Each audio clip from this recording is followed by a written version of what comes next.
kepada jurus ngelola emosi. Kenapa jurus BK hebat ini perlu disampaikan juga kepada guru non BK? Karena disinilah tugas pemerintah untuk menciptakan pembelajaran yang menggembirakan dan berdiferensiasi. Untuk dibagikan.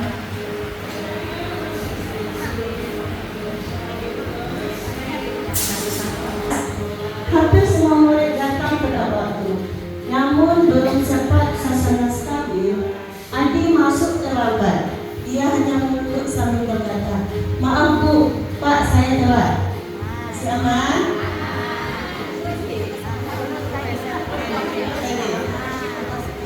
Oke, simulasi yang ketiga. Andi terlihat tidak memberikan perhatian.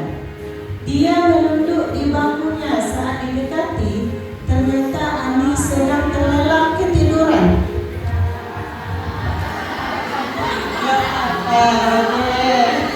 Lanjut. Agak kesal, agak mulai kesal ya. Simulasi selanjutnya ada bahan ajar yang sudah disiapkan. Bapak Ibu guru tersadar bahwa bahan tersebut tidak ada. Dicari di sana kemari, tapi tetap tidak ditemukan. Dengan terpaksa Bapak Ibu guru melanjutkan mengajar seadanya. Bayangkan aktivitas mengajar yang seru seketika buyar. Masih aman? Berarti guru SMP sama saya. Sama diangkat. Kembali semua. Oke, Ririn, Ibu Ririn sama boleh berbagi apa yang Teteh rasakan ketika mendengar simulasi itu? Sebenarnya yang mengesalkan yang di awal, motornya mogok karena harus kejar Sigma. Kejar-kejaran waktu. Itu sih kalau dengan anak-anak itu udah auto saja. Ya. Diciptakan beberapa pilihan, Bu. Tergantung kita mau milihnya apa. Ketika kita emosi, kita langsung reaksi, itu biasanya otak reptil kita yang bekerja, tidak logika kita. Di sana logika kita mati, Bu. Mati logika kita karena dipengaruhi oleh emosi. Jadi kita bisa melakukan beberapa pilihan yang sudah dijelaskan tadi. Ada 10 roda pilihan. Tarik nafas dalam-dalam, dengan pergi dari sumber masalah. Walk away, apologize, Get another get. Mendengarkan bahkan mengeluarkan kata-kata yang kasar. Nah, itulah bedanya kita. Kita harus mampu sebagai guru mata pelajaran, mampu mengenali emosi yang muncul ketika siswa kita menampilkan tindakan. Misalnya seperti tidur tadi. Kalau kita tidak tahu apa sebenarnya yang terjadi, kita langsung menjudge. Diciptakan beberapa pilihan, Bu. Tergantung kita mau milihnya apa. Ketika kita emosi, kita langsung reaksi, itu biasanya otak reptil kita yang bekerja, tidak logika kita. Di sana logika kita mati, Bu. Mati logika kita karena dipengaruhi oleh emosi. Jadi kita bisa melakukan beberapa pilihan yang sudah dijelaskan tadi. Ada 10 roda pilihan. Tarik nafas dalam-dalam, dengan pergi dari sumber masalah. walk away, apologize, Get another get. Apa itu resiliensi? Mahasiswa, adik-adik mahasiswa, apa itu resiliensi?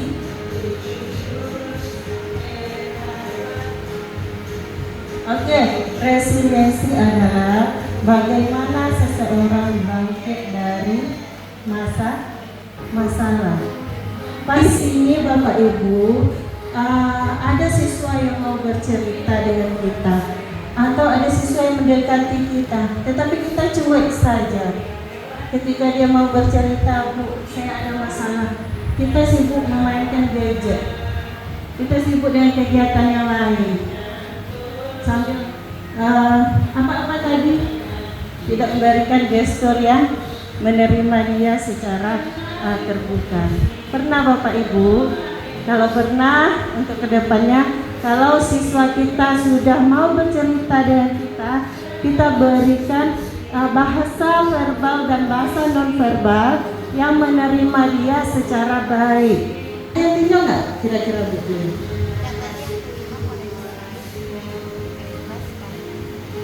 Oh yang keempat ya, konsistensi. Oke, yang keempat lupa Bapak Ibu, jaga konsistensi. Jaga konsistensi ini maksudnya bagaimana kita menumbuhkan kebiasaan positif anak dengan berkesadaran, bukan dengan keterpaksaan. Bagaimana caranya kita menumbuhkan?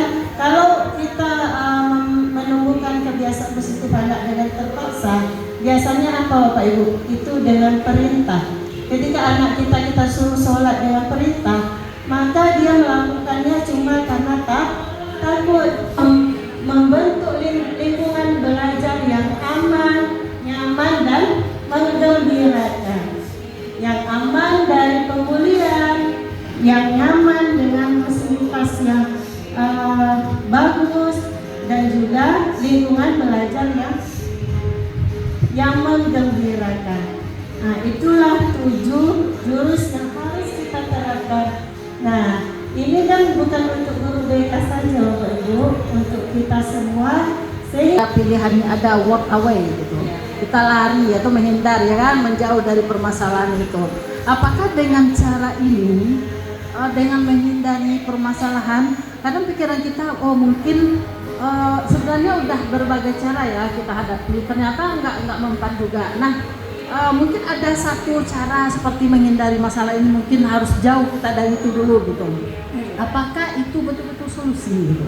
Karena takutnya gini, bisa kita ambil keputusan itu, ternyata setelah berjalan timbul penyesalan gitu. Jadi gimana baiknya supaya sebelum kita menjauhi permasalahan itu, supaya tidak ada penyesalan di kemudian hari, supaya kita dapat berpikir dulu sebelum bertindak gitu. Gimana baiknya? Terima kasih Bu Ike. Sama